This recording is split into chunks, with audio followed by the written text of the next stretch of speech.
उसने कहा ठीक है। दशरथ जी आए, देखा ये कैकई सफेद मोटा कपड़ा ओढ़ कर बैठी है, विधवापन का सूचक है मानो, बालों को खोल करके। जैसे ही दशरथ जी महाराज प्रवेश करते हैं, दशरथ जी ने अपने जीवन में एक गलती जरूर करी है। हमारे भगवान श्री राम तो सदैव उनसे प्रसन्न नहीं थे पिताजी से, क्योंकि उन्होंने 3 विवाह किए थे। जरूरी नहीं है कि आप राजा हैं तो 3 विवाह करें या 10 विवाह करें, जरूरी नहीं। आप क्षत्रिय हैं तो यह आपको शोभा देता है कि आप 2 विवाह करें। एक पत्नी व्रत धर्म का पालन करना मेरे प्रभु श्री राम सिखाते हैं, और इनके साथ भी यही हुआ। ज्यादा पत्नी होने का परिणाम, जिसकी 2 पत्नी होती है, 3 होती है, उनके घर तो बर्बाद होने से कोई बचा नहीं सकता। और दशरथ जी ने एक गलती और जीवन में की है। लोग अलग अलग कमरे बनाते हैं, बेडरूम बनाते हैं, भोजन का कक्ष बनाते हैं, अतिथियों का आने का अलग, बैठने का अलग, बात करने का अलग। पर दशरथ जी ने एक कोप भवन बनाया, जिसको गुस्सा आए ना उस कमरे में जाकर बैठ जाए। और वो भी उस कमरे में बैठ गई। समझ गए थे कि इसको गुस्सा आ रहा। किस बात पर गुस्सा आया है? मंत्रा ने सिखा दिया था कि कहना मत, बोलना ही मत जब तक राम की, और कहना कि वो कहेंगे कि मांग ले, और तू ये कह देना कि पहले राम की शपथ खाओ, उसके बाद में मैं कहूंगी वरदान। राम की शपथ खिलाने के लिए प्रेरित किया है। बार बार कह रहे थे दशरथ जी मान जा, तू अपने इस कोप को छोड़ दे, राम राजा बन जाएगा। इसने कहा कि राम राजा बनेगा तो ठीक है, बोले तू चाहे मुझसे कुछ भी मांग ले। इसने कहा आप रोज रोज कहते हो कि मांग ले, पर देते लेते कुछ नहीं हो महाराज। दशरथ जी ने कहा नहीं नहीं, आज तो मैं बड़ा प्रसन्न हूँ, तू जो भी मांगेगी मैं दे दूंगा।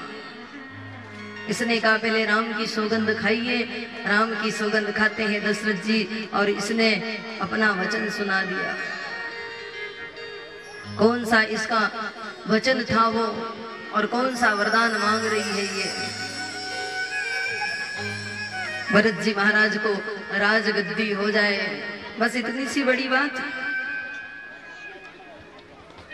तापस वेश विशेष उदासी।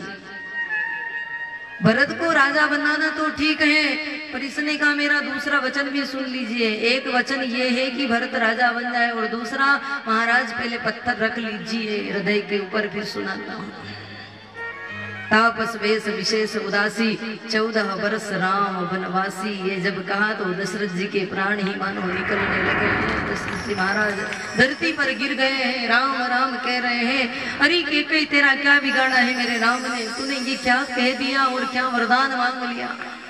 पर मेरे कुल की ये मर्यादा नहीं है, मैं एक बार वचन देकर पलट जाऊं, अब मैं क्या करूं? बड़ा प्रभु श्री राम तो राजा बनने वाले थे, विधि का विधान कुछ और था। ये तापस वेश बना करके, तपस्वियों का वेश बनाकर विशेष उदासी होकर के जाने लगे हैं। लक्ष्मण साथ हो गए, मां जानकी भी साथ हो गई। जी बिन देह नदी बिन वारी, तैसे अनाथ पुरुष बिन नारी।